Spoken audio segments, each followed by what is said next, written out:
So let's see this video. When you died, I felt like there was a hole. I missed something, but it wasn't you. It was the idea of what you could become. But Dad, please know that while I am grateful and highly aware of all that you've given this family, I still don't miss you. When you died, I felt like there was a hole. I missed something, but Wow, that's some cold shit, dude. That's some cold-hearted shit there, you know? it wasn't you. It was the idea of what you could become. I miss being able to hope and wish that one day you turn a corner and see the world from my perspective. I miss the idea that one day you might help me fight for the things that matter. I missed my fantasy of you. Because when you died, it solidified the fact that Fantasy?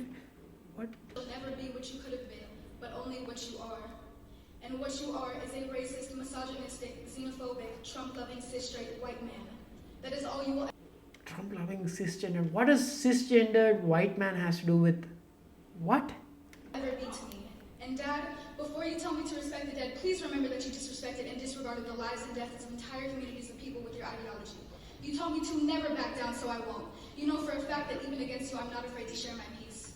You are everything. Not in his funeral, my dude. Not in his funeral. You have done that in private, yeah, but not in front of millions of people, you know. But like literally dudes from like India like watching your video, you know. Like I'm literally from like half a world away, and I know like how much of like of a screw up this really is, you know. Thing I aspire not to be, and I refuse to stand up here and sing the praises of a man who was the paradigm of white supremacy. So I'll take your racist mindset, I'll take your money, and I'll take your advice. And I swear to God I will make this world a better place. Not at all because of you, but in exact opposition to. But also because of his money, right? Because you also need his money too, right? So yeah, it's kind of rich, literally rich, coming from you that you're gonna make a better world. But yeah, you know.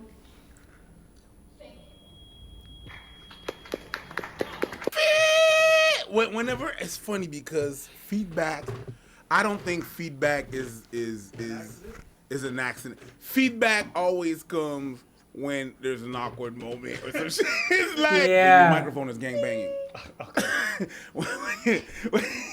when your microphone. Okay, so there you guys have it. Now, So she's a mixed girl. Is that what I understand? yes, Okay, and she didn't like her racist dad. yes. He died, and that's the speech he gave. Yeah, you so think? I saw everybody feeling this was sad. Some people felt like, where are we at in the state of the country where people are talking about their parents that way? A lot of people. Yeah, in the funeral, that's the thing. I don't care, like, as long as they don't do like really screwed up things to you, like, I don't know. I would not talk ill about a person, especially my own, like, blood, if they passed away like that, People had like negative takes about it, and I understand. She said some stuff that was interesting. She said, I'm not mourning your death. I'm mourning the death of the person that you never became. Clearly, Such infantilization. Why does politics have to, like, I'll be honest, right? My dad, my brother, we don't like have exactly the same political ideas, but we still love each other, right? We still go visit each other, we still have lunch together, we still can like shake each other's hands and like be brothers. We don't have to agree with each other about every single thing, right? Even if her father was this horrible racist dude, right? It's still your father, right? Maybe, I don't know, maybe it's because of my Indian upbringing. Maybe it's because I was taught from a very, very young age to respect elders. And if I didn't respect elders, I could catch these hands. And I did catch a lot of hands. My father never struck me.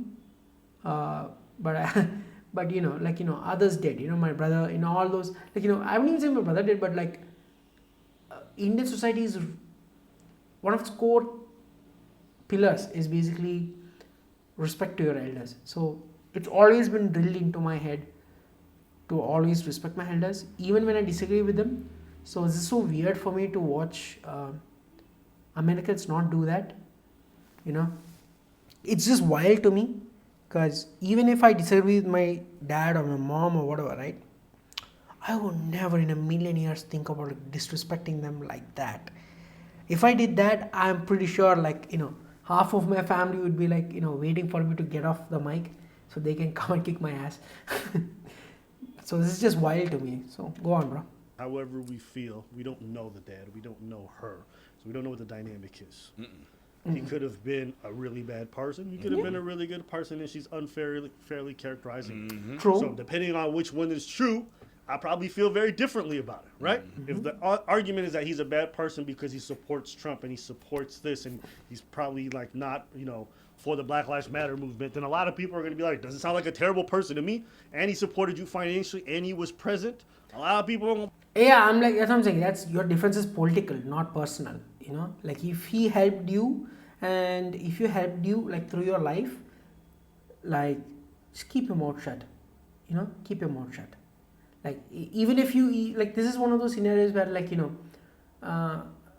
where it's like the old phrase, right? If you have nothing good to say, then don't say it. This is like a million times truer in a funeral, especially when you're giving the speech in a funeral.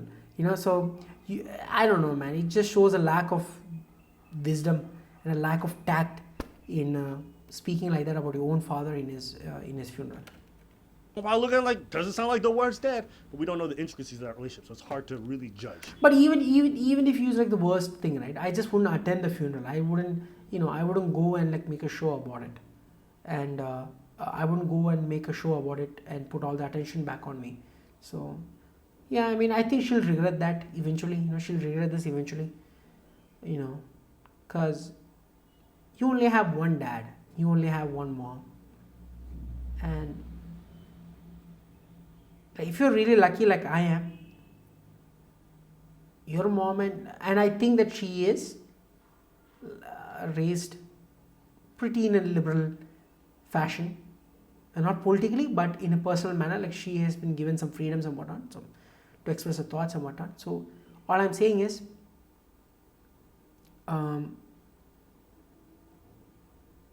you have only one dad, you only have one mom, right?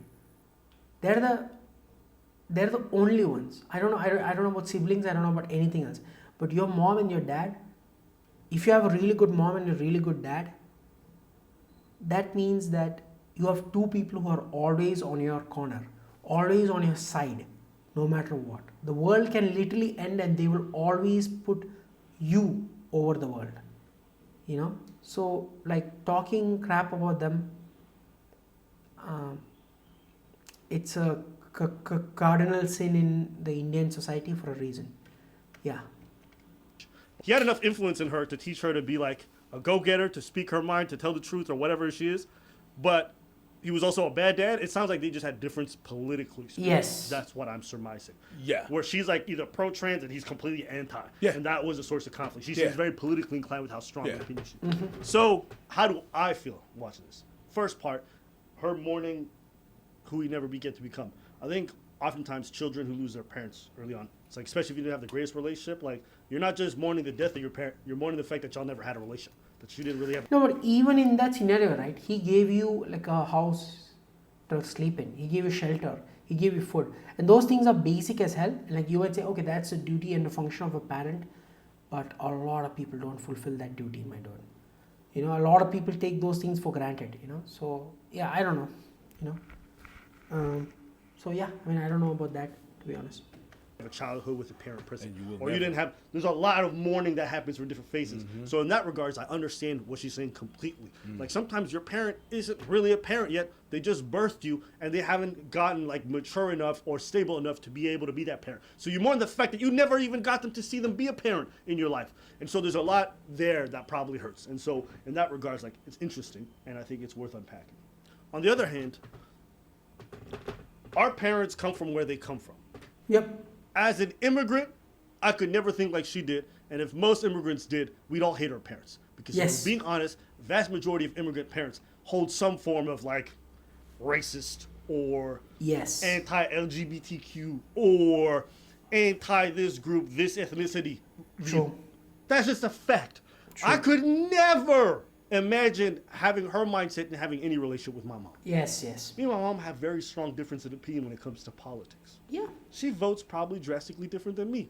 Yeah. Probably because she votes and I don't.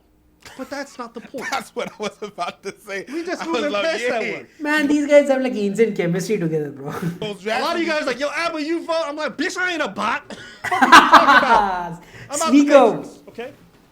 We're not talking about that. That's irresponsible. You want to, Abba, you should vote. Okay, we'll make that another video, okay? That's Yeah. what to trigger some of you guys. And I gotcha, bitch. Okay to have diametrically opposing political views and still maintain that cohesiveness, because in my opinion, maintaining that bond is more important than being able to share the same political values. That's me. Maybe I'll feel differently, but I know that most families wouldn't be able to exist if they necessitated that the other party shares the same kind of voting threats. So what I think is sad about this, more than anything, is that she sat there and she said all this stuff about her father, and obviously the man's passed. But it meant that even when he was living, they prioritized their politics over their relationship. Or at least she did. And that's what's sad to me. So, okay, actually, so someone else is saying she's reading the eulogy she wrote for her deceased father in an academic environment. What do you think? Art. It's an academic environment.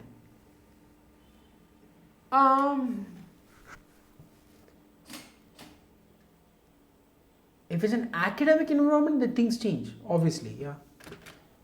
Whenever you do art, at some point, it is a form of wanting attention. You want to bring attention to something.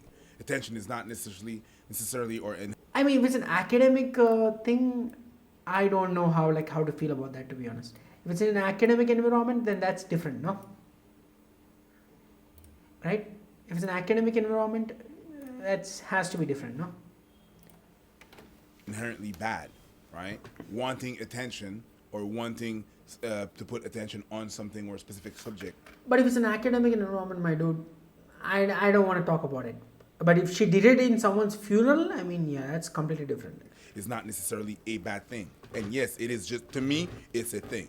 You want attention for certain things, and you want to bring attention to certain things. So, yeah.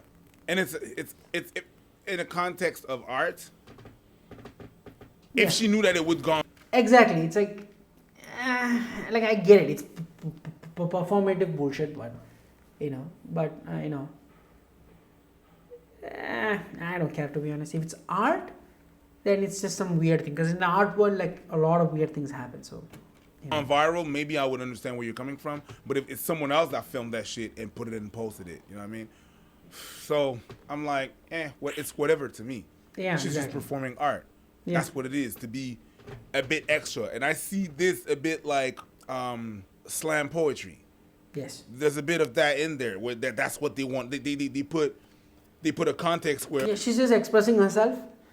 But I thought this was actually a funeral, so so if that wasn't the case, then my stance changes a lot.